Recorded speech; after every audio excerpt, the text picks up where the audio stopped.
Hello and welcome to FPL Have a Beer for a bit of a spontaneous live stream. I wasn't planning to do any live streams once the season had finished, but I've gotten a few new sound things that I wanted to check out. And after seeing Triggerlips's video earlier today, where he did the FPL survey and then had a little bit of a chat about basically about what changes FPL could make this season, I decided I would. It was a perfect excuse to jump on and do a live stream myself to test out some of the new sound things. So, welcome. Please like and subscribe if you're new here. I will be making a lot more content next season. And as usual, when I decide to do a solo stream on this channel, a good friend of the channel will message me about 5 minutes before I'm about to go live and ask if I want to join. If they want me to join them. And today that was the lovely Roberto of Form is Temporary podcast. How are you, Roberto, mate? I'm very well, mate. I hope everyone is well. I know it's a bit of a sort of hiatus from our usual schedules, our daily lives, not playing FPL. But yeah, I feel like we're all addicts in this game, so it's nice to have a little bit of withdrawal from the break and get back into a small little bit of the game we love. We might have to start this again, mate. I've just done something. Screen is going absolutely crazy. What people will actually be able to see. It seems to be coming through all good on my end. Really? Yeah. On YouTube, it seems fine. Get back into. I think we're gonna have to. What in terms of? No, it's the visuals. I think we're gonna have to start it again, mate. Oh, okay. All right. You'll probably catch up in a second. Yeah. On YouTube, it seems fine. Are you still seeing what? That's very strange. Well, in terms of, I'm still seeing it all come through fine on YouTube. Okay, well, if you're still fine, we will continue. What I can see probably looks very different to what you can see, possibly. But maybe, yeah. As long as what is coming out on YouTube is fine. Yeah. So it seems to be all good. Okay, cool. Well, tell me if that changes, or tell us in the chat if that changes. Should we do the intro again? Yeah, we could do it. No, let's just go.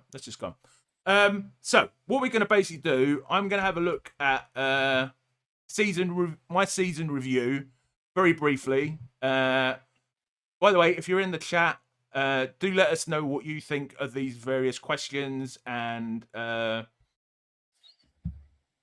basically what you think about what we're going to discuss, what changes you would like to see for next season. And we will then be filling in the survey, giving our thoughts on that.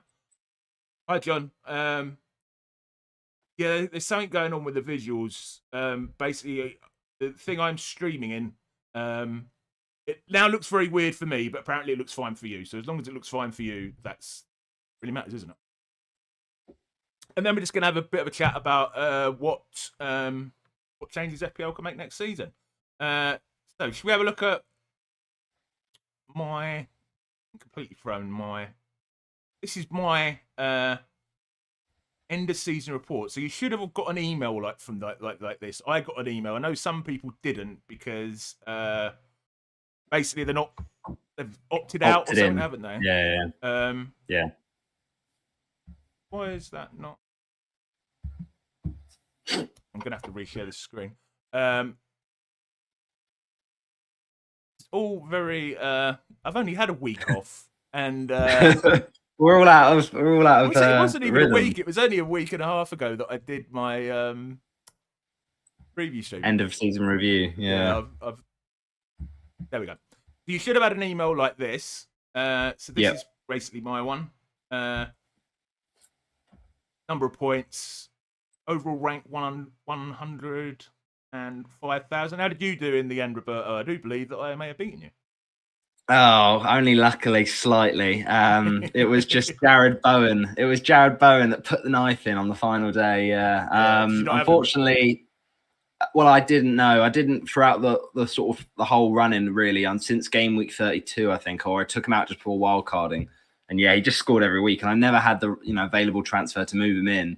And then on the final day, to try and win some of my mini leagues, like everyone already had him, so I had to go against him. to have a chance of making up that difference.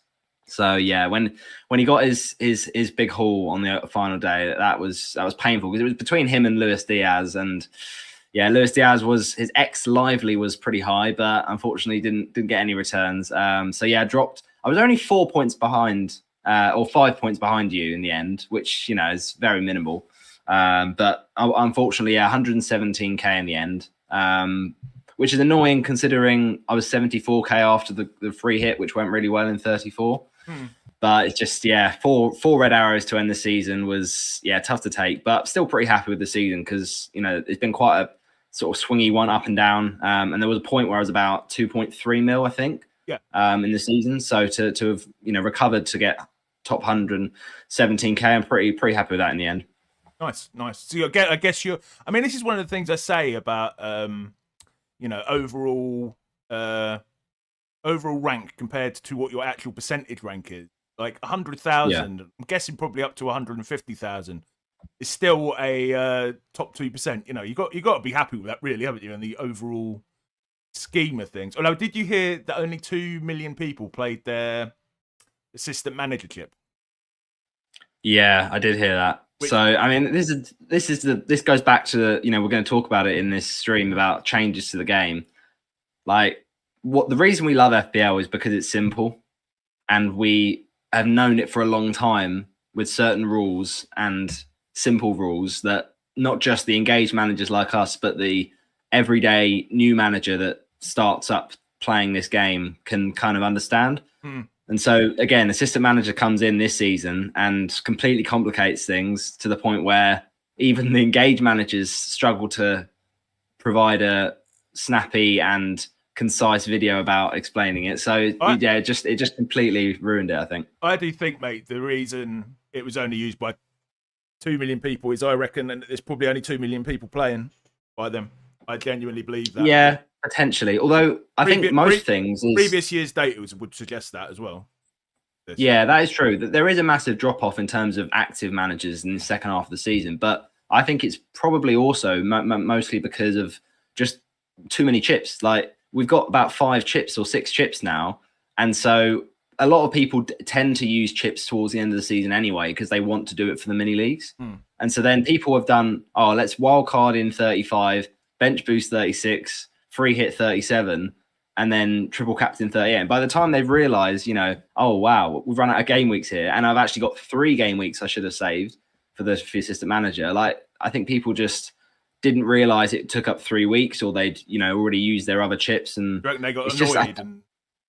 I just think, I saw some people probably think, oh, I've saved this last chip assistant manager for the final week and not realized it was only it was a 3-week thing. So they've only had 1 week out of the chip, and it's just ruined the rest of their planning with 3 picks per team and the money allocation that you need. So I just think the 5 free transfers thing, that's a change that we can go on to talk about that's really benefited both the casuals and the engaged managers. But yeah, I just think when you overcomplicate this game, what the 5 free transfers did was simplified it, because it simplified it for people that missed their deadlines and I don't come back. I don't think it did simplify. I found it a lot more complicated. I always found it, I've got to get rid of that transfer in the second week. Or you waste it. You know what I mean? Because if you had 2 and then you had to use another one, I kind of like that being forced upon me. Whereas now, I know it's good for a lot of reasons, like decision making, etc. Yeah. But I think from now, like, the tactical side of thing is much better. So it caters for the bigger audience, this 5 free transfers, because you can almost take it down your own path that you want to. So whether you're an engaged manager and you want to strategize about, is it worth being patient and getting up to 5, or are you less engaged? And not everyone's got the time to be as engaged as us. So you might just think, I've had a busy few weeks. Now I can get back in the game and start doing well. Whereas previously, the less sort of engaged managers, if they missed a few weeks, that was it. They're pretty much, their season was done. So it does allow everyone sort of a bit more of a level playing field, even though it's more difficult to work out which weeks to do it. But I think when it comes to the assistant manager, I think that's just not going to be a thing that helps the engaged. Or I mean, I know that there has been big swings in certain weeks, but only in certain weeks. I think the sort of impact of the chip was over kind of emphasized at a lot of the points of the season, because the gain you get from bringing in players from that team or not taking hits to change your manager around is actually a little bit more than the actual chip itself, I felt. Let's get on to discussing that when we do the survey, but let's I think my opinions anyway. Transfers made, I was quite pleased, only 36, very hit adverse now. You similar? Remember your number? Yeah, I was 38, which it was in the end that was only 16 for the cost of transfers, which to be honest, I tend to like hits. So this has been quite a hard season for me to adjust to, because I'm so I love a differential and I love a hit. So when the 5 free transfers came in, I was like, oh, this is going to make the game boring. But actually, as I was saying, I think it's a great addition, because it's meant I've learned to be a bit more patient as a manager. And so, yeah, it's almost about, rather than going all in and taking a gamble and getting differentials that maybe are just not good long-term players, you think a lot more about the impact of your transfers now and sort of the longer-term view. And it means you probably have a more solid squad with a couple sort of players to make the difference, which, to be honest, like every season or every week this season, virtually, that I've taken a hit, I've ended up with a red, just because of how powerful. I think I only did it in a double game week, probably the double game weeks where I didn't have a chip. That's the only time. Yeah. Just say hello. Johnny Eggs is saying he finished 92k, Boeing item 2. 92k still bloody good, mate. Sparta, hi John. And Andrew, FPL Nightmare also. Yeah. Evening. So at this bit, I'm not a big fan of this bit. No. What is it? The rate gives you a name or something. Actually, maybe that's further. Yeah, down. It gives you like almost like a character nickname. Hey, mate, I did notice that Roz, FPL Raptor, complained about this one as well. So at least I'm in the same class as Roz. I do like that. Yeah. My highest rank was my finishing rank. Do you know the thing? Obviously, you're a lecturer at uni, right? Yeah. And it's like thing with students getting feedback for exams or assessments, or like, for instance, like a school report, and you see like at parents' evening, oh, this is how we thought your child did, blah blah blah blah. This was what went well. This is even better if blah blah blah. And then it gives like a summary almost in the results of this. We thought this student was this. I felt like when we got that email of, oh, this is your character, you're a playmaker. It's like I've seen so many of those playmakers. It felt like it was almost just copied and pasted for a lot of people. And it's have they actually looked into my season? Like, it feels like that sort of thing. But yeah, it does feel like a bit of a school report in general, doesn't it? Like, this is kind of like a did well, but could do better. Could do better next year, Gary. I thought the Trailblazer one as well. Like, a few people that had that. The Trailblazer one's like, oh, it's basically a bit of a dig. I think it was like a few of your decisions, were had results that were left to be desired, sort of thing. It's like, oh, just rub the salt in a little bit more. Yeah, that's. I'm trying to think of the equivalent in a school report. Could be better behaved next year. Shows almost promise. Yeah, you want it to be constructive. And it's almost just sticking the knife in a little bit further. But this bit here did shine out to me, because stood out to me. This is the game week average plotted against my game week points. I had a terrible start to the season, but you can see apart from here and here, all of my game week ranks were above average pretty. And I only finished 100,000. I mean, I guess that again shows there's probably only 2 million players playing, because I'm guessing around here, because obviously this is the average for 11 million players. I reckon if this was the average for 2 million that finished, I mean, I'm still going to be above them a lot of the time because I finished 100,000, but I reckon this green arrow would be a lot, particularly early in the season, would be up here somewhere, or you know what I mean? Yeah, I'm just looking at mine, and it's literally identical to yours. Like, shape-wise, it looks exactly the same. Yeah, you had a much better start to me. Kind of. I mean, you obviously started from around sort of not a just under sort of just under 60 there, and I was just under 66. So actually, the start from you was slightly better, but yeah, you had a point in the season where you went a little bit lower around, I think, game week sort of 4 or 5. I mean, I had a big swing around game week 22, 23. Like basically, the double game week period for me was glorious. Like I went a nice run of double game week points, and then a massive drop after about 25, 26. So yeah, it's quite interesting to see how similar our seasons were. Yeah, most picks Salah. I mean, none of this is interesting. People watching, I would imagine. Tips, bench boost 79 points. For captain 33. Only 44% of managers played bench. 59% triple captain. 44% free hit. Wow. Now that I wasn't expecting. Yeah. I mean, that really does suggest to me that people must be giving up early. Or half of the, I don't want to insult people, or half of the people playing FPL are just so, don't understand the game so much that they don't even know it's there. Yeah, it's probably that. I mean, I think it's one of those things. People's lives are getting busier. I don't know if that is a thing, but it feels like I'm seeing a lot less engaged managers than there were sort of 10 years ago, for instance. But then the managers that are engaged are like really good managers now. So it's almost like whilst the overall number of players has got bigger with 11.5 million, the actual percentage of good managers within that, whatever it is, let's say 3 million engaged managers, is now like of those 3 million engaged ones, you've probably got like 1.5 million really good managers. Yeah. It's like it makes it really hard to make any gains, really. I think it peaked during COVID, didn't it? That was like when everyone was stuck at home during the lockdowns. I think that's when the engagement peaked in terms of overall player base. Yeah. Right, let's have a look down. Chips. Interested in that. Okay, all right, let's get on to the advertised content. Let us do this survey. So you've already done it, have you, mate?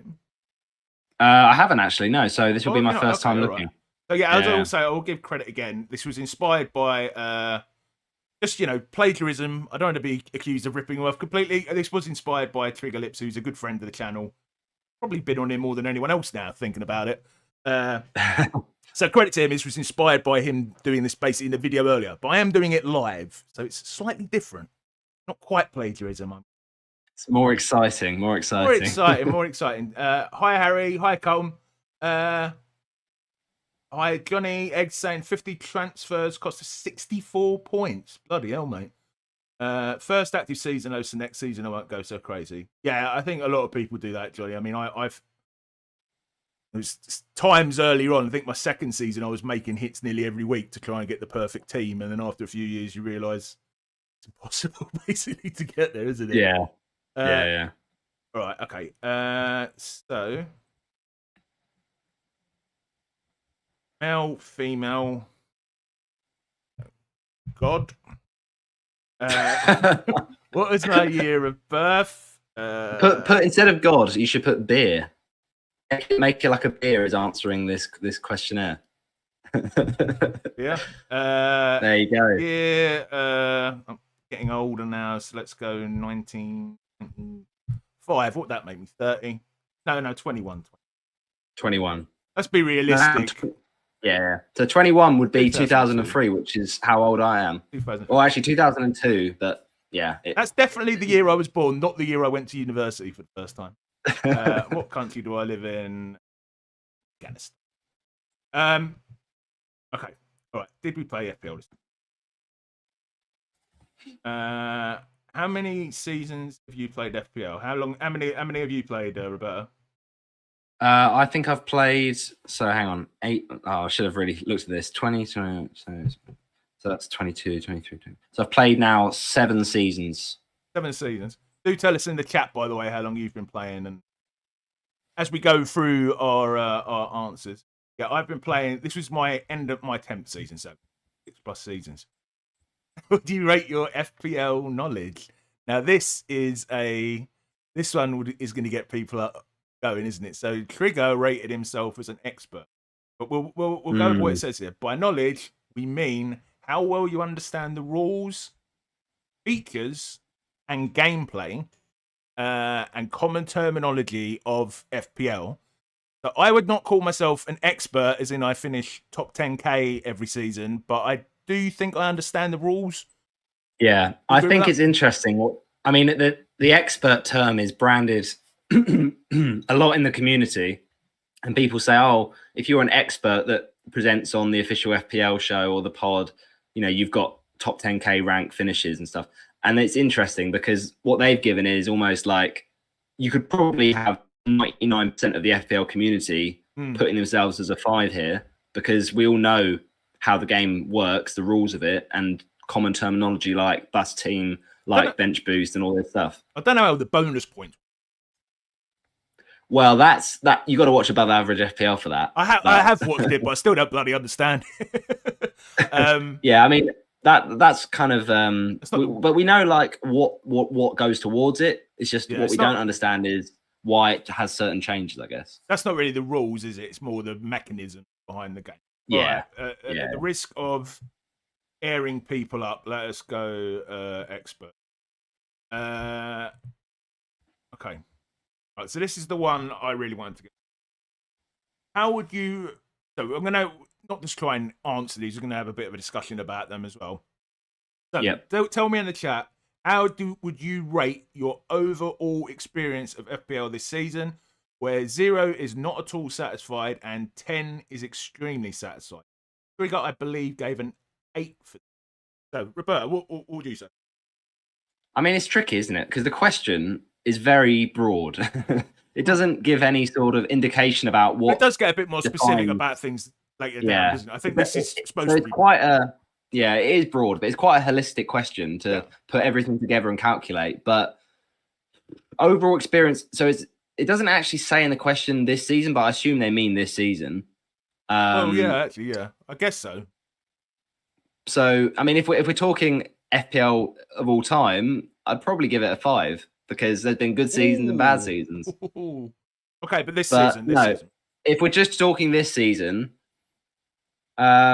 I think the way that the admin has, I think that there's been good things and bad things, put it that way. I feel like they've done a lot more tweets, the admin, this season about, you know, the in-game points and admin, like the Twitter account. Right. So official FPL Twitter account have been saying, doing tweets and almost like doing memes in their tweets a lot more this season. Like, a picture of Ola Aina getting a goal and then, you know, then putting a caption next to it and saying, imagine not owning Ola Aina for his 15-point haul. Yeah, that's something that they've not done in previous seasons. And I think it's quite that really pisses Andrew off, I know. Said that I think that's quite a risky strategy because it will have triggering effects on people that have I agree. You know, made certain transfers. So I think I'll downgrade it slightly on that. But overall, it's not been terrible. So maybe a 6 this season. My response, I mean, overall, I'd say probably, you know, as in all time, I'd say 9 or even 10 because I'm still playing it after 10 years. But this season is, I mean, I have to take out, it's probably actually been my most enjoyable season ever, but that's because I've started creating content.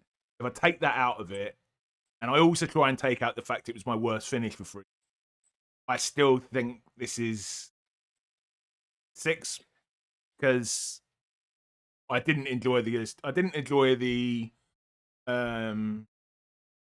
assistant manager, which I'll probably complain about a lot in this, and also not. I mean, the price changes I liked, but they didn't really end up having much effect because, particularly with Haaland being injured at the end of the season, I know that's not. Yeah, I mean they can't do much about that, but it's asking us about our overall experience, isn't it? It's not asking us about what they could do. On the price changes, though, I will say the reason I've gone for 6 and not lower is because I think that is the best thing they've done this season. At the start of the season, the price changes forced us into difficult decisions. Like, not everyone was able to get Salah and Haaland.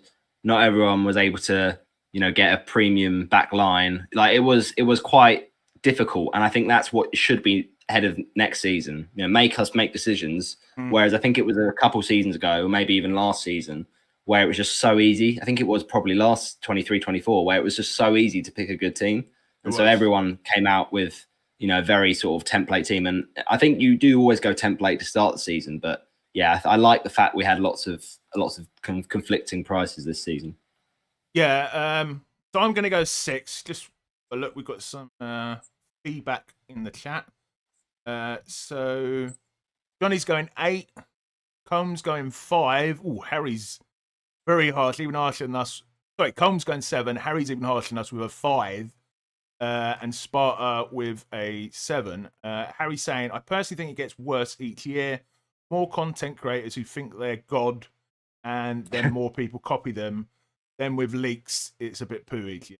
Yeah, I can't disagree with that, mate. Although, again, I don't suppose there's not really anything FPL themselves can do. Well, except possibly the deadlines, but maybe we'll talk about that a bit later. All right, so I'm going to give this a 6. How likely am I to recommend FPL to a friend? This is like a dating website or a bank or something. That's the sort of question they ask you, isn't it? I mean, I always recommend my bank to a friend because they usually give you like £100 or something. What do you reckon? What do you reckon? Would you recommend FPL to a friend this season? Well, put it this way. I mean, based off this season, it's not for the faint-hearted. It's been one of those seasons where, I mean, I'll be honest. I'll be perfectly honest. There's been moments this season where I have considered stopping. Really? Because there's been certain game weeks. I mean, I'm not going to, because I sort of kind of eventually kind of got myself back in the groove and then realized why I love this game is not the game itself, it's the people. But there have been game weeks this season where I have felt like, yeah, it's been very sort of everything you've done looks logical, and then you just get as Steve-O would say, you just get absolutely slapped in the balls, and you just think, what's the point of us spending time on this game? You put all the research in, you put all the emotion and effort in, and then sometimes like just stupid stuff happens, and then you got on top of it, official FPL tweeting, oh, why didn't you pick Gruder from Brighton? He was the obvious one to go for this week, So it's things like that. I don't know. It's been quite a tough season, but there's also been some highs. So it's been quite a sort of roller coaster, almost bipolar season, I think. So if you were asking me to recommend this season to a friend, I wouldn't wish that on anyone because that's a lot of stress to go through. But generally, how likely am I in any given season? Probably 6 or 7. Maybe I say 7, but I think it has to come with a warning sign that, there's going to be highs, there's going to be lows. And as Andy Murray said, it's not going to be easy. So, yeah. I am going to, Cat may not like this. I have been playing FPL for 10 years, and I have never recommended it to anyone. So I think I've got to go for very unlikely. I mean, I don't know many people, to be honest, in my day-to-day life who even really like football, which is maybe one of the reasons I created this channel, let alone like FPL. And to be honest, if they do like football and they are into it enough, and nerdy enough like us to be in FPL, they're usually already playing it. So, I've worked with lots of people that play FPL, but I've not introduced them to it. So I'm just going to say 0 because I've never done it before. Okay, all right. So this one's interesting. How did you feel about the announcement of the mystery chip this season, which obviously ended up being the Mr. Manager chip? Roberto, tell us what you think in the chat as well. This for me is the easiest one of the entire. I'll just read it out for anyone reading audio. So I was aware and excited by the prospect. I was aroused every single day thinking about what could that chip be. I was aware and indifferent to the prospect. I was aware but not excited, or I was not aware that there was going to be a mystery. Well, that's the easiest question of this question. I mean, there might be another one that comes up that's easier, but for me, this is easily I was aware but not excited by the prospect.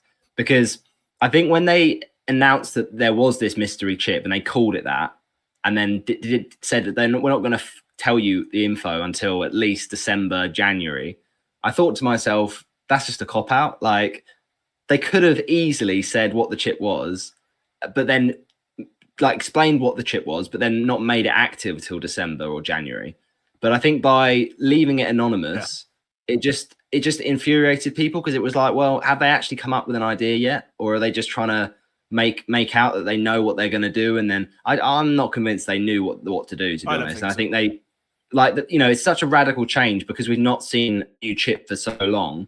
So they thought, right, we've got to really get this right. Let's make sure we spend as much time to think about this. And in the end, spending time on it actually was to the detriment, because it made it, it was a terrible chip idea. So, I mean, I don't know how long they would have taken to think up that idea, because it felt very rushed, the actual end product. So, yeah, for me, I was never excited. I never thought, oh, if I find out and this mystery chip is this chip or this chip. I mean, a lot of the rumored chips weren't getting me excited either. This is why I think, like, even stuff like, all out attack, or, points for ball recoveries, or, points for double captains. Like, I like the game as it is because it's been a successful and reliable system. So why change it?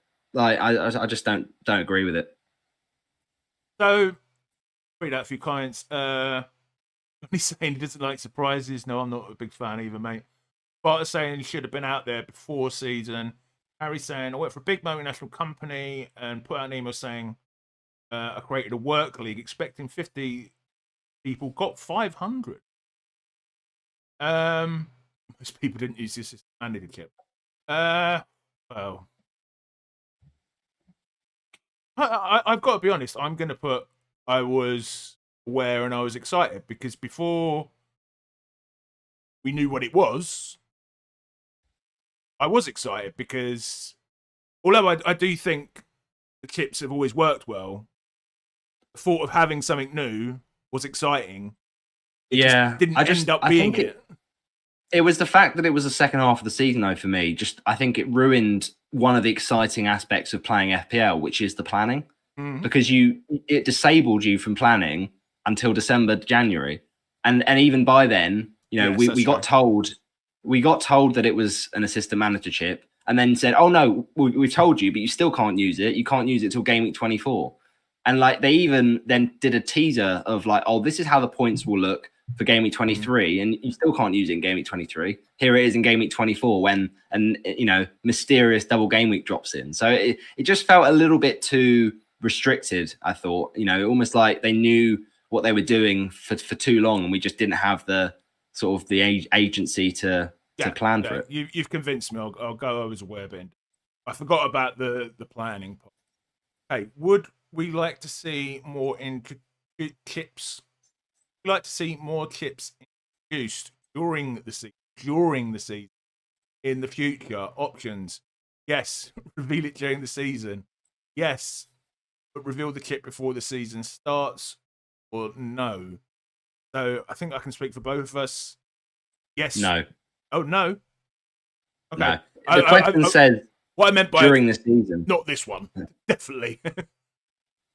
Well, yeah, definitely not number one. I just think I like the way the game is. Like, when you add new chips each season, I mean, I know it doesn't really make massive differences, but if you think about, the people that go on to win the game, they'll compare their seasons and say, oh yeah, I won it in 23, 24 with this number of chips. And then someone back in 05, 06, yes, the game was very different then, but they might say, oh, but I was handicapped. I only had this many chips. I just think the more you change the game, almost it dilutes the achievement of season on season and then becoming the champion each season, because that's almost like it's a shifting game. So is it really the same level of difficulty of an achievement? So I just think keep it as it is. I'm absolutely, until they promote and come up with a really innovative and exciting idea, and I've not heard them come up with a good idea yet. My opinion is, I mean, feel free if you want. You're talking me into it. No, I was on. I mean, I enjoyed the chips more than I did this season when they added in this mystery chip. So based on that, you're probably right. I probably would prefer. So yeah, I'll go with that. Okay, the mystery chip was revealed to be in bold letters the assistant manager chip. Did you use the chip this season? Yes. Would you like to see Premier League managers? Interesting, it says that and not the assistant manager chip. Well, that's what the same thing is. I know, but it's weird they don't use terminology assistant manager chip. It seems and it's weird, really, because it says Premier League managers, but really it's not Premier League managers; it's Premier League clubs. Because when Southampton sacked, their manager, we just had Rusk. Before he got appointed, it was just you were still playing as their old manager. So yeah, it really it's not really managers, but for me this is. Can't put a football club stadium on your bench, though, can you? No, exactly. It's quite a lot to fit in, isn't it?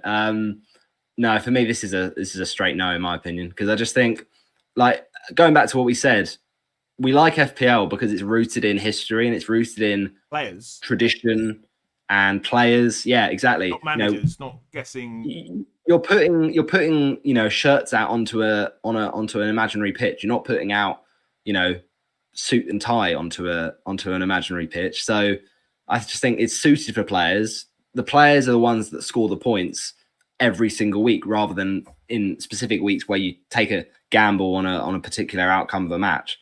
I just think stick back to the original. It is also a different skill. Like Steve-O plays that game. He talks about it sometime, Brawl or something. It's a game where you basically predict the results each week. That is a different skill than predicting what player is going to do well each week. You know what I mean? Yeah. And this is kind of like combining something together. And if you, I know there's been a lot of controversy around people associating this chip with betting, and I agree they're not the same. There is a difference. We can bet on players. If you just go into that as well, on your bet builder, the bet builder you've got for this will be the score. That's not in the same bet that you propose as who you think is going to get the first goal. It's a separate bet, isn't it? So you're not. It's almost like you're creating a new bet. So it really you're playing a new game with this chip. It's like a side quest. It's not really FPL. It's almost like a mini game within the game, a bit Inception-y. So yeah, for me, I'd say no for me. I'll go with you. I'm liking this. I feel like I'm getting twisting your arm a few times. Well, you did the last two. I would have gone for no with this time anyway. Okay, all right. So I'll plug this. Me and Steve-O back in January actually did a whole tier list video, which was about an hour and a half, rating the chips. But they must have watched your video, Gary. This is why they've done it. This question, they enjoyed your video so much. Well, I do wonder, have they ever done this before? I think they do it every season. Reviewing the season. Yeah. I was wondering if Mark Southerns might have had any influence. Yeah. But... Well, Mark watches so many, FPL have their videos, so it makes sense. He does indeed. Okay, so let's try not to spend too much time on this one, but we can do wild card. I'll take mine, and then I'll put mine in, and then you can argue where you would put them, Roberto. So I'm going to go wildcard 10 because it allows us to switch around the whole team. I love the wildcard. If the game didn't have a wildcard, I'd have probably stopped playing out of frustration. Assistant manager 1. I think Trigger was a bit boring in his day. He wasn't very decisive. He was very middly ground. I'm going to go extremes. Triple captain, well, apart from the ones I don't care about, triple captain 5, bench boost 5. I don't really care either way about them. They don't really do anything. Free hit I do like. I'll go 8. Do tell us your ratings in the chat, by the way. Roberto, are you going to try and convince me to change any of these? Well, okay. So I'll start with wildcard.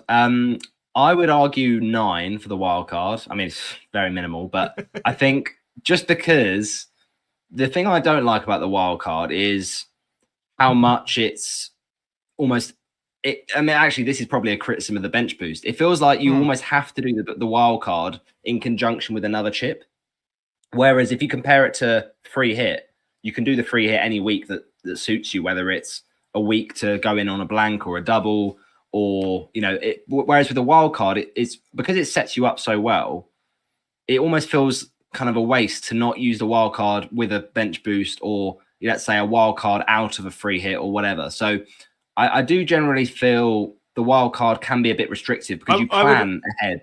I get what you mean, but I would argue that should be on the other chips, not on the wild card. Yeah, I get what you mean. On the other.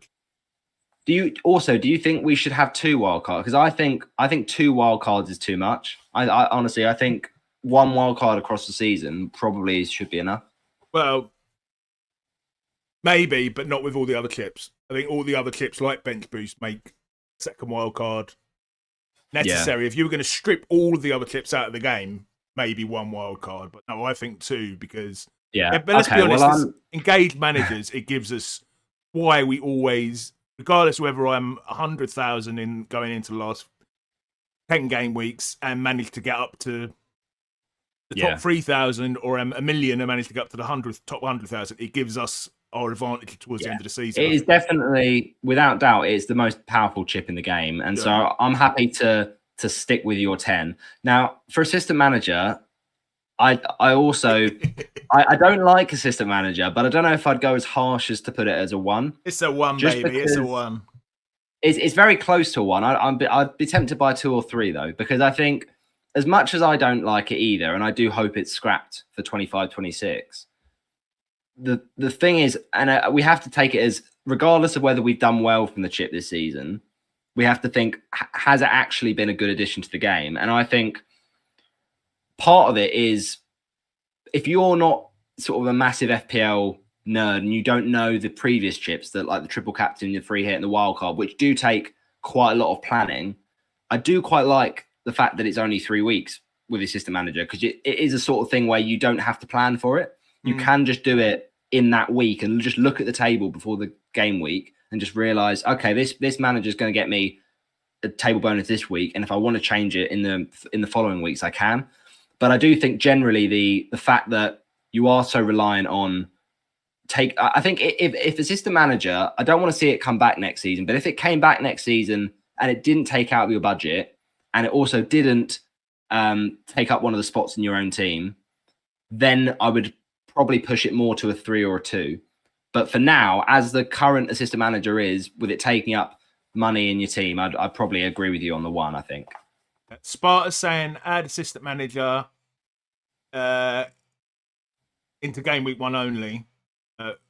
Or 1 game week only, like bench boost. Yep. I agree with that, mate. Get rid of bench boost before one of the wild cards comes. Yeah, and that's another thing. We can't really blame FPL on the way we use our chips. We use our chips the way we decide to, don't we? You know. Yeah. And that's the other thing. Like, chip. Yeah, it's assistant manager is complicated enough with the table bonus. Like having a specific number of positions. Oh, if it's not 5, that's it. You don't get the bonus.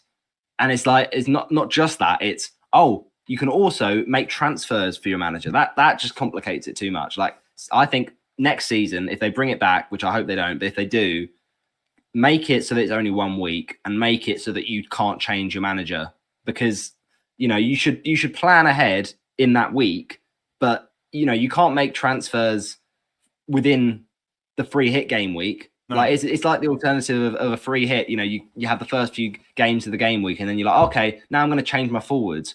Like, yes, you can make changes in that week before the deadline, but it just feels weird making changes within the 3 game weeks. So yeah, I'd agree with you on the 1. Now, triple captain, I would put it slightly higher. The reason for that is I do agree with you that it is a bit of an overrated chip, but I think when you get it right, there's no better feeling. I think the problem is we've had such bad experiences with that chip that I think we're almost a little bit biased against it at times. Like, we overplay its importance as well, don't we? Yeah, we do overplay its importance, because ultimately you look this season, right? It was a 50-50. If you did it on Haaland game week 2 against Ipswich, you're absolutely laughing. And then if you did it on Haaland in the same sort of fixture at home to Southampton, you're absolutely crying. So it does feel very cruel. And that's why I always prefer to do it in a double, because, 2 bites of the cherry, 2 chances of it going wrong feel a bit less likely. So yeah, I do like the chip, but I do think, it isn't the most powerful of any of them. So I'd maybe give it a 6 for the triple captain. Something that comes to mind, the chips are supposed to be in there to add fun in, yeah? Yeah. But for the casuals, go back to this screen. Yep. Probably, I can't remember. Half of them basically don't use them based on this. And I think for the engaged managers like us, it becomes very restrictive because we feel we have to use it in a specific week. So yeah, I can actually see the argument. And that's the thing. That's a really good point you make. Completely. And I think as well, like, because we get double game weeks, these chips become so restricted to those doubles a lot of the time, unless you want to be a bit different. It just makes way more sense to do it in a double because you get more upside. So it almost like you're not really getting a chip for the season. You're getting a chip for the double game weeks almost. So I think, like, for instance, with a triple captain, yes, you can play it in a single and it can outscore the double. But for the other ones, like, you know, for instance, you're not going to play an assistant manager unless you're really confident you'll get the single table bonus. Like, for instance, if you had Glasner, fair play. But, you know, you're when that double game week was confirmed for Liverpool and Everton and Liverpool and potentially another team, not many people in game week 24 were going to get an assistant manager that wasn't Slot or Moyes. So it almost like it pushes you into a corner when you get those doubles. So especially back to back. So yeah, I think really with the triple captain, 6 is fair. Free hit though, I'd put as a 10. I love free hits so much because yeah, I just think like on par with wildcard because I just think it allows you to. It's not just about the free hit week either. It's about what you do either side of the free hit. So for instance, I think it was Andy Martin had a really, really good team for game week 27, 28, and then was really well set for game week 30.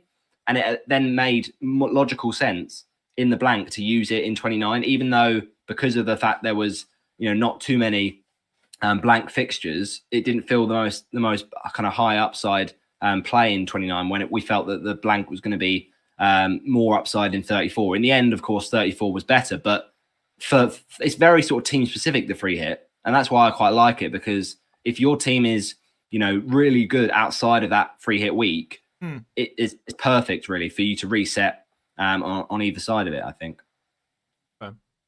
Could we? And then the bench boost is the last one. Bench boost to end on. I think I'd put this on level with maybe it's maybe a bit harsh, but I definitely put it lower than triple captain. Yeah. Maybe I would say maybe a 4 for bench boost because you're harsher than me there for are certain weeks. Yeah, well, there are certain weeks where bench boost can be good. Like I remember a very memorable day when this is the thing. Like we always think in our heads, oh, we're gonna have 2 doublers on each position on the bench, and it never comes that way because you get players that get injured or sent off or whatever, and you plan ahead. And I think that the planning for a bench boost is completely pointless because we get injuries right up until deadline. But I do think when you have, like, for instance, a cheap player on your bench and they score, there is not many better feelings. Like the differentials on a bench boost are really good. So I think it's an exciting chip, but it is again an overestimated and over kind of talked about chip. So yeah, 4. I wouldn't be that unhappy if they got rid of it, to be honest, because it just. Based on what you said, I'm going to put assistant manager up to 3. If they changed it around, then I'll. Well, but in its current state, if we're assuming, Gary, that they don't change it, I think it stays 1. Personally, for God's sake, man, you're telling me one thing and then triple captain. No. Will give 6. I did say a 1 for assistant manager, but I then said 3 for bench boost or 4 for bench boost. I think I said, but yeah, okay. Around there. Would you like to see more chips in the future? We're going to say we've already answered this, basically. Say no. It depends what it is, obviously, doesn't it? But I think generally no, unless they come up with a brilliant idea, I think. Yeah. No, but we can go no, keep the same. No, but change at least one of the chips. Or no, I want to see fewer. Well, no, we do want to change. We do want to change the assistant manager, though, don't we? So maybe we could go that one. Yeah, we've got to go that one, haven't we? And finally, which chip would you miss the least if it was replaced? I wonder what you're going to say, Roberta. Let me think about this one. No, it doesn't even take any thinking. Assistant manager. Tell us in the chat which one you would least like, Mr. Least. I'd probably rank it assistant manager, then bench boost, then triple captain, then free hit, then wild card. Okay. In sort of worst to best, probably. Do you agree with that, assistant manager? Yeah. Are you planning on playing well, maybe I'm take it you're the same there. Yeah, but, I'm bound for life now. Can't leave. Platforms. Okay. Okay, it's nice they're doing this survey. Let's read out a few comments and then we'll just talk about if there's anything we've not touched upon. But I've got a couple of things written down about changes to next. So Johnny Eggs is saying, I think next season a new clip is introduced that will give a lot of people the willies. Yeah, definitely, Johnny, based on this season. But it does take a while to get used to things. We, particularly as a community, I think, we've had that same clip combination of 4-5 clips now, haven't we? I guess the free hit came in about 5 years ago, but otherwise for about the last 10 years. Well, I know it was the last 10 years. Playing for 10 years. And then this one comes out of the blue. So I guess you think there's a bit of just not wanting change? Yeah, stubbornness, probably, most likely. But I do think the reason we don't want change is because we know it works. Like, you know, the old saying, if it ain't broke, don't fix it. Like, sometimes if you just try and tinker with something that doesn't need fixing, it just overcomplicates things. Okay, so let's have a chat about other potential changes not covered in that survey. So Johnny is giving us one we could talk about here. Vice captain should get double points, very specific one, on the Cribble captainship. What do you reckon to that, Roberto? I quite like that. I don't mind that, but then it just kind of does make you think, on the week of the triple captain, it kind of downplays the significance of who you pick for that triple captain. Because if you know you're going to get triple captain, well, vice triple captain points from another player, it almost like it's your safety net, isn't it? If your triple captain goes badly, you're like, oh, well, at least I've got my vice triple captain. Maybe, but you've still got to have them in your team. And then you still got to choose which of the two. And I suppose as well, captain. By having two players as well who will get you almost the captain points in a way with the vice captaincy on the triple captain, it kind of does allow for more variety and variation of combinations. Because if you go for the triple captain that everyone else is going for and it doesn't get you much for rank gain, you might get that rank gain from your vice captain maybe. So yeah, I don't hate that idea. The main change I have in mind, Roberto, which again, Trigger mentioned in his video, although I know I came up with this idea before he did, is next season, basically what will happen, and it's to do with price changes. We probably discussed this when I interviewed you back in December, but my idea, which a lot of people seem to be stealing now, I'm sure it was my idea, I'm sure I was the first person to come up with it. Did you copyright it? Yeah, I should have put a patent on it, shouldn't I? I'm being sarcastic. I'm sure someone came up with it before me. But basically, when the game week starts, and the games are on, there are no price rises till the game week finishes. Okay, let me start again. Right, game week finishes. You can make transfers. You can do what you want. The prices are what they are. They then remain exactly the same until the deadline for the next game week, at which point say someone's gone up 0.2 or 0.3, whatever arbitrary measure they use for that is then applied to that player after the deadline. So basically, every single week what that player's not going to go up until the next deadline. Does that make sense?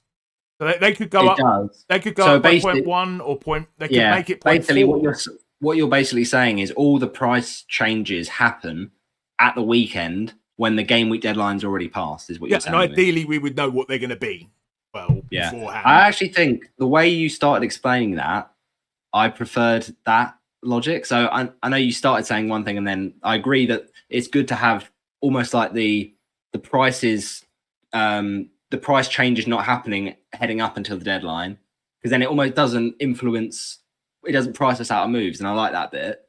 And then all the price changes happen within the game week, and then it sort of leaves the changing after the game week's finished. But I actually think what you started saying of the price changes, so basically I think the prices should be locked when the game week deadline starts. So you can make transfers from the Monday to the Friday if it's a Saturday deadline, and then I think there shouldn't be any price changes from the first day of the game week to the last day of the game week, because that's what I meant. Oh, that's what you meant. Okay, because firstly, people shouldn't be making transfers within a game week ahead of the next game week because it's too early. And secondly, obviously because of injuries and stuff, but secondly, it just prices people out before the game week's even finished. Like, you know, you're going to have to make more transfers because you've been taking hits to remove players that, you know, get injured or whatever. But also it just kind of ruins it for other people that might plan ahead. And yes, you could get priced out even if the price changes didn't happen until the weekend. But I think, you know, let's say the price changes happened on the Wednesday before the next deadline. That feels a bit more unfair because not most for the deadline for the game week. Yeah. Most people should make their transfers just before deadline because that's the logical thing to do in most cases, because we get injury news, we get midweek matches, and we get the press conferences. So allowing you to not have to stress on a Tuesday night, you know, of this player's going up. If I don't get him in this, you know, tonight, I'm gonna be priced out, and I have to take him, you know, for a -8 or a -12. I'll say Trigger went one step further. Trigger said people should not be able to make until the game weeks. Now I think that's. I mean, I know people shouldn't be really, but I think the changing, you change it so that there are no price rises between the two deadlines. That solves that anyway. If people want to make stupid transfers, and then also imagine there have been some game week. I know it's odd where the game week starts on a Saturday and doesn't finish till a Thursday. You know what I mean? That would be unfair on people. That's like, too far. Just think about as well. The other thing is like midweek deadlines. So let's imagine you've got a Friday deadline, and then the last game of the game week is on the Sunday, and then you've got matches again kicking off on the Tuesday. If you've got that rule about, you know, prices don't change on the Monday, you're basically working, you know what you're working with, because the prices that you've got from the Saturday, Sunday are going to be the same come just before the Tuesday.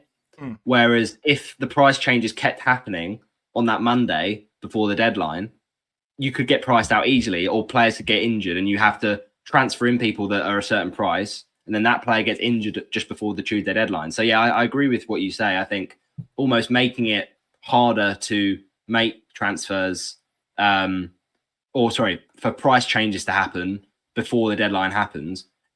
Almost like what they should do is like store it up like a little checklist of, oh, this player should go up by 0.1 once the deadline's over, but they just bank it and they save it for each player, and then therefore all the changes can happen when our team's already locked in, and then whatever will be. Now you could argue that by doing that, you might have a certain squad value or a certain amount of money in your bank. By the time you get past the game week's finished, and then the price changes, the price changes are finished because the game week's finished, and then they're back to normal. By that time, that player could have gone up by 0.3, and now you can't afford them. So there's always going to be losers in this game. But I think by allowing you the not having the stress in the midweek of, oh, this player's now changing price, it will help a lot of people. Thanks, Mal. Been messing around with the screen because I've noticed on YouTube you were half off the screen and I was half on the screen. Messed around with it, and we still messed up. That was me. that was my mistake. It looks good from my end now, so I think we're all good. Cool. Can't we saying, will we have more or less double game weeks next season? I don't know. Well, I mean, you can't really predict, can you? But if it stays the same ahead of 25-26 in terms of the FA Cup, then I imagine it'll be very similar to the season we just had, because, you know, we didn't have many doubles this season, and we actually had more doubles than we expected because of that Everton-Liverpool game getting called off because of the weather. So, and you can never predict that sort of thing. Yeah, you can't predict that thing. And that's the thing. Like, next season, there might be more, because there might be more weather, you know, accidents, or there might be more weekends where there's been a death or whatever. We just don't know. So there might be more, or there might be less, but I wouldn't imagine it'd be more by a massive amount unless we get some really sort of unlikely events. I get what you mean by deaths. I assume if I die, Yale would have a game week off in my honour. Oh yeah, of course. Yeah, they'd all raise a beer. They'd all raise a beer to you at your funeral. Johnny's saying he likes my idea. Thanks, Johnny, about the prices. Steve-O, what's your opinion on this one, mate? I like Steve-O's I like Steve-O's idea. Player prices not just being 0. You know, basically they could be like 0.92 at the start of the season. 7. I quite like that one, because often you might get a call, say between Kelleher next season if he goes to Brentford. Could he be? I don't know. I'm just using this as an example. Could he be 4.5, 5.5, or 5 million? Like, it doesn't matter who the player is, and they get the call wrong. So they go, could be 4.5, 5.5, and it ends up that he's really a 4.5 million keeper. Or the opposite way, they go, should be. Sorry, stupid example. Between 4.5 and 5. And they price him either way, and it ends up being the complete wrong version. So he's either underpriced or incredibly overpriced. Yeah. It basically stops him being an asset. I get what you mean with that, but I think, you know, no one can know how the asset's going to do. So they have to price them at the start of the season based off previous FPL seasons and how that team has finished in the league, I think. So for instance, having a middle ground helps them do that more accurately. Yeah, I get, but if you go outside of the realm of 0.0s and 0.5s, you know, what road are you getting into? Are you getting into 0.75s, 0.25s? Because then it gets a little bit too complicated. You couldn't do that. No, but it have to be a round number. Thing, but you can go 0.1, 0.2, 0.3, 0.4, 0.5. Yeah, but that's the thing. So when you say 0.1, 0.2, are you saying a keeper would cost 5.1 at the start of the season? Yeah, you can do that. Can't do 5. I just think, but that might make it tricky, because then you almost like to get to the 100 million, you'd have to pick players that were specifically, let's say, 4.3 rather than 4.5. Do you see what I mean? Like, it might just make it harder to pick the players you want to. Whereas if all the players were either a 4.5 or 5.0, you wouldn't be able to just pick those players purely if some of them were priced at different prices. You'd almost be picking them just for the sake of them having a different price to make the 100 mil.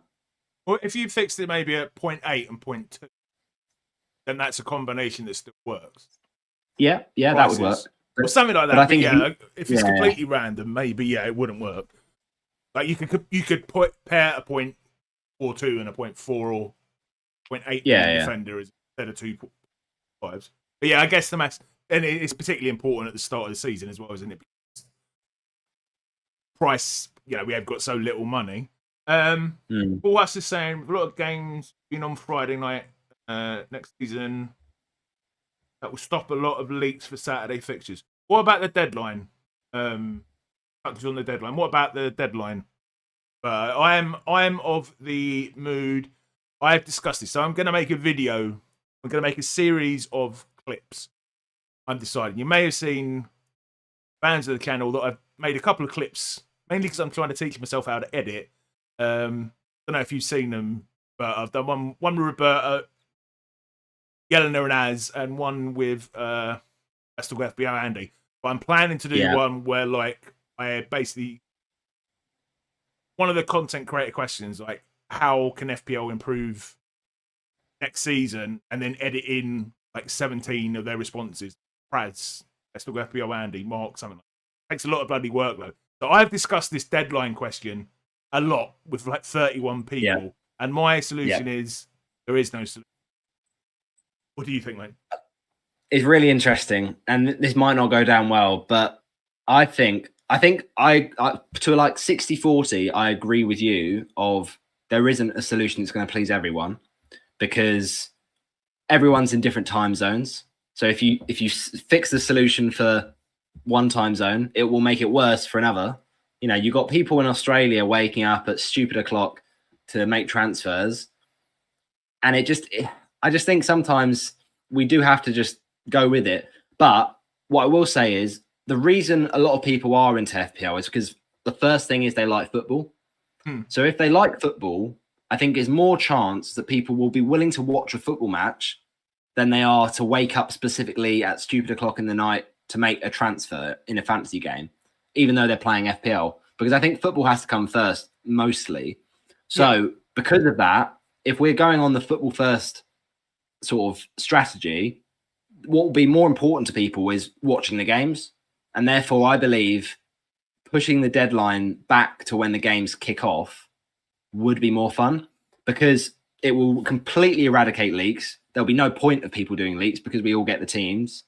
And also, although the problem it does leave is it's almost like the game might completely, like the website might completely overload because, you know, everyone's making transfers at the same time. Never done that before. But yeah, it's never done that before. But assuming that they can sort of wire it to not do that, I think it would be the best thing for everyone because then no one's getting an unfair advantage. Like, there's not someone who wakes up at 10:38 in the morning in England and gets a leak from FPL Raptor saying this player is not starting, and then you get someone in Taiwan or someone in New Zealand who doesn't have access to that leak and has to wake up at a stupid time and then can't make the change and they're disadvantaged because of it.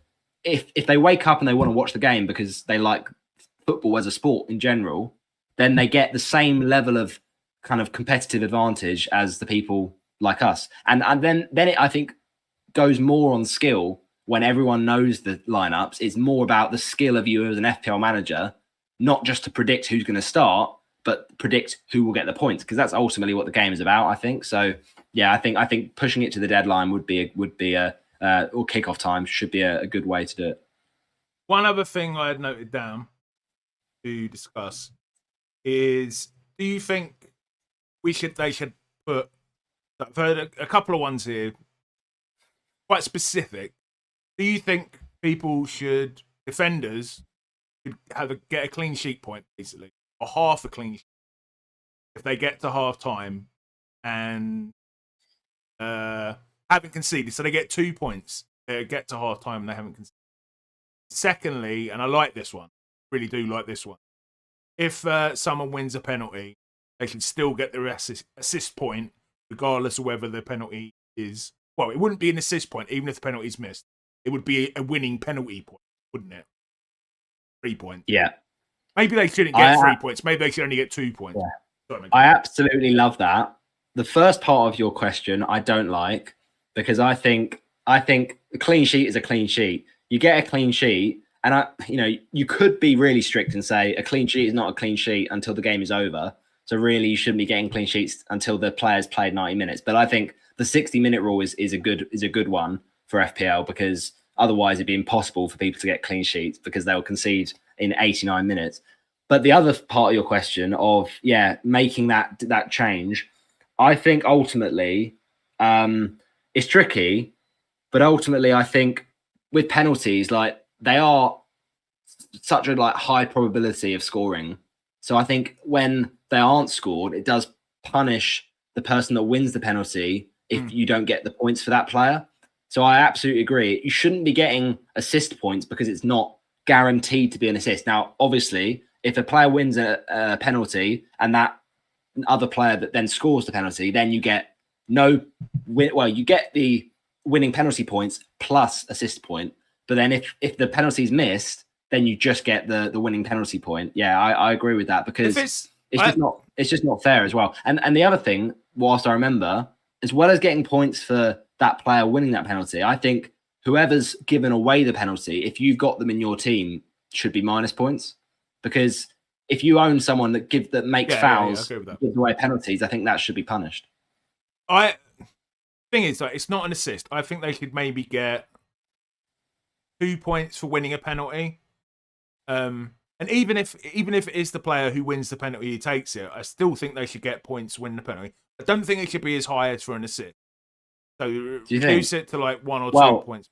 The thing is, I think the only issue is they'd have to do it on a case-by-case basis because, for instance, if you've got a really dodgy VAR call, someone slaps the ball into someone's hand and they give it, that would be very, very lucky to give that as an assist if the penalty then scored.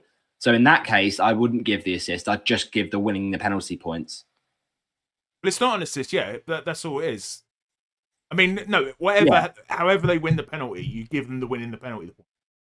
Yeah, I agree. But I'm saying if it's a handball decision where, it's literally 5 yards out, you can't, even if the penalty's scored, give them assist points because it just doesn't, it's not an assist in that way. It's a handball. Do you see what I mean?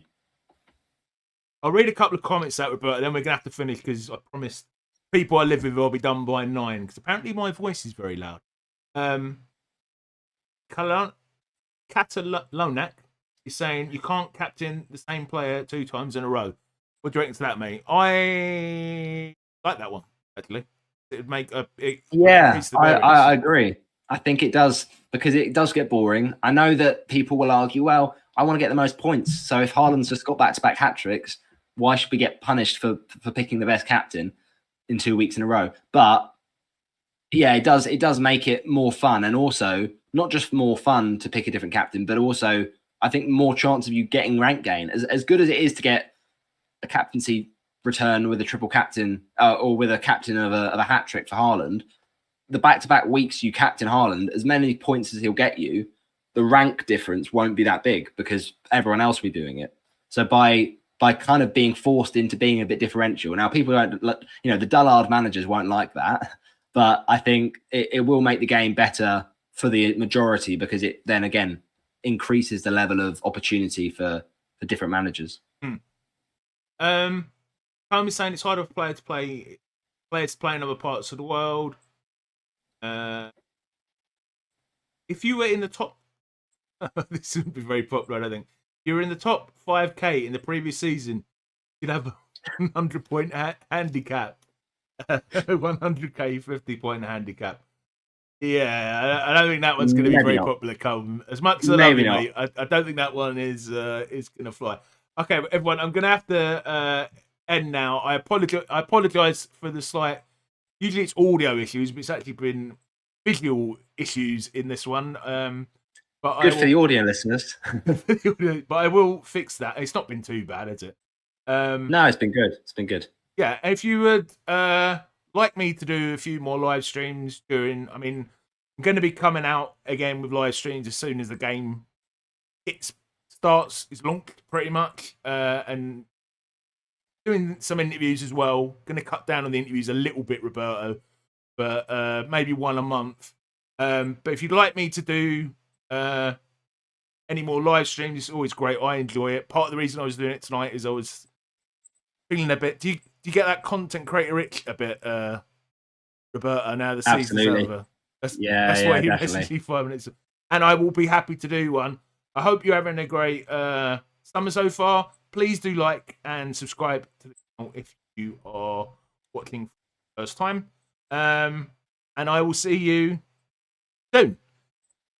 Nice one. Cheers, Gary. Cheers, mate.